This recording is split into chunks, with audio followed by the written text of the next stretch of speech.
I'm really excited to have you. You guys are two incredibly talented musicians in your own right and together. And I'm glad to have you here with me today being on this show. You have both just been a joint force in the Milwaukee scene community for such a long time. But for our listeners, I would love to begin and hear your origin story. How did this all begin, you two together as musicians and otherwise? Well, everything for Q and I has its origins over at Milwaukee High School of the Arts. That's where we both attended, and we were both members of the Jazz Lab community there. We were both in Jazz Lab together, and we have been performing together from that. Like when we were in the music program, we also had lots of performances outside and inside of school. So that was really the genesis of our relationship anyway. So after that, after high school, it turned into something more, which is great. He would have had it somewhere else, but that's fine. It took him a long time to come around. But I like the fact that we started off as just music mates first, musicians first, because we implement that into just about every aspect. We're also pretty good friends too. I mean, yeah, but the fact that we were starting as bandmates in that sense it definitely speaks to our chemistry. Yeah.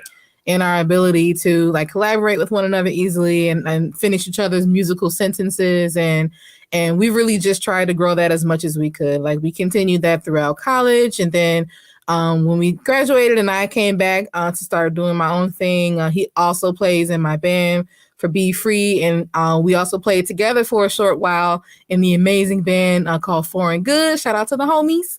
And then, of course, he has started his own things with his rock soul band here in the city called For the Culture. Yes. And he's also picked up his own individual character with a lot of the talk block stuff that he does. But in between all of that, we really wanted to try to find a way to really hone in on this great musical relationship that we have. Like people see us together, they know who we are, they know we're either doing one or the other, but like what is the essence of B Free and Quinten Farr as far as musicians? So that's what we've really been trying to focus on today. Wow, you made us sound so interesting. That's why you gotta have me around, you know what I'm saying? I'm a wonderful PR marketer, okay? I see. All right. What she said. Yeah. I think she did such a good job at putting it all together. And that's the thing. It's like, it's kind of endless. Your accolades are endless in Thank you. music and otherwise. But I do love this beautiful partnership. And so not only are you guys, that kind of goes into my next question, is not only are you guys musical collaborators, but you're partners, and the chemistry is incredible on all fronts, musically and otherwise. Mm-hmm. So I feel like a gossip columnist asking this. Question on everyone's mind is, how do you make these two things work together so well? Forcibly. Honestly, I don't remember a general part of my life over the span of the last 14 years where I haven't had to be around him in some large capacity. So we really just work through whatever we need to in that way. Like if we need to have enough sense to take a break from things, if they're not working, we're able to give each other space. It's definitely helpful that we know each other's personalities and can kind of gauge when nothing's going to be able to work at that moment. So, kind of step back, but being able to come back and gauge on that and really just know how to read each other as well as we could has definitely been helpful. And I think that also goes back to the fact that aside from us playing together for so long, like the genesis of what we have here is also a friendship. I want to try to keep his needs and vice versa, keep that at the forefront of everything. So it's definitely been helpful, and I'm glad that it's been able to be so fruitful so far. Yeah, when it's easy, it's easy, but when it's not, it's really not. So it's knowing when to, separate, and divide. Okay, let's take a break, or, we'll come back to this later. But yeah, we managed to make it work, I think. And Quinten has the patience of a monk. So that also helps as well. And liquor. Wait, isn't it grown-up juice? Yes, isn't that what we juice? Yes. For the kiddos that are watching. So you guys released a beautiful debut single not too long ago called Say It, which we're going to hear in a little bit.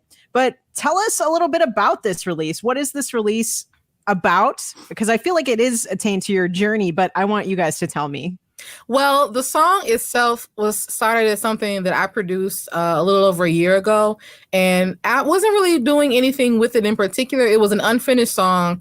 I think I performed it at a couple of live sets, like through Brady Street and stuff like that, but it wasn't done. It was just something I just kind of was testing the audiences with, but I always knew that there was more that can be done with it. So as he started developing his own stuff over the last year or so with his talk box and his own production, he's really coming to his own as a musical prowess. So I was like, wouldn't it be cool if we just, I know, right? Wouldn't it be cool if we just took this unfinished song and you can just add your sauce on it, and we can just make this our first official representation of both of our art forms together? Because I feel like the song already, speaks to our chemistry and the love for one another, but it'll be great to showcase how we're able to connect these two aspects of ourselves through song. Because everybody's seen us together, as I mentioned, like they know we perform, but are there really many B Free and Quinten Farr songs out there? Not really. So This was like, let this be the first initiation into that realm to make this definitive. And it was also symbolic for us because we released it on July 10th, which was our wedding anniversary. So it was really, really cool. It was, and plus it was COVID. So what else were we really going to do but release music? We couldn't go anywhere. Like we ordered in food, but it was like, wasn't a whole lot else to do to like mark another year, a circle around the sun. So that was the best way that we saw fit. Well, that's what the song serves, right? Just a escape from reality, which we desperately need today. Absolutely. So it worked. And I'm amazed that you got all of that story out of it. It was just more so, hey, you want to hop on this track, bro? I think you do fine on it. And I was like, all right. And we have the song, but there was a whole backstory to it. I'm more so listening to this interview. This is good stuff. I mean, you guys are confined and you're in each other's bubble and you have the equipment to do it. So that also like probably helps, and you're both so creative. And the song itself, I feel like, what about contextually? Talk about that. I mean, Quinten, you can even talk about it. You don't always have to listen. I'm calling you out. All right. Well, yeah. Well, the context of the song, as far as I know, because as B Free said, she created the song long before, and I just kind of hopped on it. But it's just more so, hey, let's take a break from everyone. Let's just, get on a plane and go somewhere and, just be all about us. That's how I take the song. And not to mention the fact that even though I produced it and wrote it, it's still very much him because he mixed and mastered the entire thing himself. So he's really been honing in on his engineering skills over the last couple of years. So this was another great opportunity for him to take everything that he's applied. He's like a freaking book. Like he absorbs everything that he learns on YouTube. And he has, before COVID, we were actually going really well with having recording sessions and rehearsals over here for other artists. So the fact that we couldn't really do that, this was yet another opportunity for him to keep his skills polished. And I think that it came out really, really well. And it's good to know that if I need to continue to do music inside of this COVIDian time, that I have an in-house engineer that can do it for me. I'll so send that's you my great. rates. Right. See, this is dual flattery. Like we all aspire to be like B and Quinten, which I absolutely love. So are there more songs coming down the pipeline as a duo that we can look forward to or know about since you are together doing this? Quinten and I, last year, we did a 10-month residency at the Jazz Estate. And that was so cool for us because we just got up there and did our own thing for 3 hours. Like there was so much musical experimentation. And out of those sets, we actually did have some really solidified original pieces. Our primary goal, I think, would be to come up with some kind of an EP. Don't have a deadline on release as of yet, but that's definitely within the works for us as far as recording. Just listening to all of the recorded footage. We change it up every now and then, so we'll just piece it together. What parts work, what parts didn't, and then complete. We have like 6 or 7 Yeah, So, we have enough. We definitely have enough material. But see, when you look at all the other stuff that we do too, like I have obviously the production and the songwriting and the flute playing and recording. He has all that as well as far as the engineering. I told people we are trying to be the next Jimmy Jam and Terry Lewis in this piece. Okay, so you can come to us for everything that you need musically, including your A&R. Because okay. So well, I feel like you answered my next question, just how you like have been navigating creatively. Mm-hmm. And do you have any advice for other artists trying to navigate this time?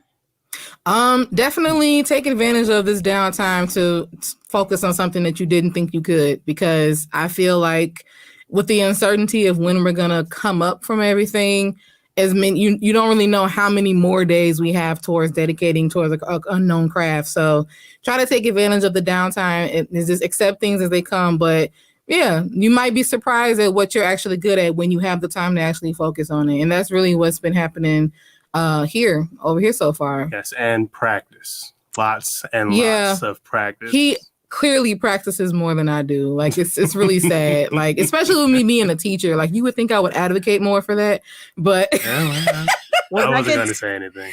That gets into my final question though, because you're busy, B. You are the director of Grace Weber's Music Lab, and I know you have something coming up, so I'd like you to tell us about that. Absolutely. I have our October Music Lab session that is going to be streaming live on our Grace Weber's Music Lab Facebook page tomorrow night at 5 p.m. And in case you haven't heard about it, 88.9 is the parent of this program, and it is a youth music education and talent program. And we're going to be bringing in some industry guests this season. And tomorrow night is going to be a wonderful singer. She's a national recording artist. Her name is Alex Isley. If that name sounds familiar, it should, because she is the daughter of one of the Isley brothers. So if you don't know who she is, your parents should. Okay. And she's going to be performing, and she's going to be giving an interview and answering in-house questions that our live audience has, but also giving feedback to our teen open mic performers. And even though this is something that we traditionally do in person at the station, the fact that we're doing everything virtual just makes it that much more accessible. So anybody from any age can go and check it out. So whether you're a teen wanting to know more about the music industry, or if you're an adult and you want to learn more about who she is or what she has to offer as far as her insight in her music career, this is the perfect platform and perfect space to do that.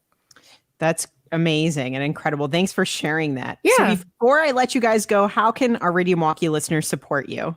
You can support me by supporting me on social media and on my streaming platforms. And you can find me everywhere at the letter B, the word free, the number 2 music. Yeah, I'm a little, I guess, more conservative with my stuff, but I am trying my best. I think you were saying a little bit country. No, I was not saying that. Well, you can follow me on Facebook, obviously, my name, Quinten Farr, or you can follow me on Instagram at Roscoe_Duffy. Which also has the link to all of his online music, because he's put out some solo projects, solo singles as well this year. So if you want, sound so interesting. You gotta stay on it, bro. Right, you know what I'm saying? It's called an elevator pitch. You gotta be ready. I'm just in the background making dad noises like. Oh my goodness! Well, you guys, it's been such a blast. Thanks so much for joining us for the 4 and 4 Live Variety Hour.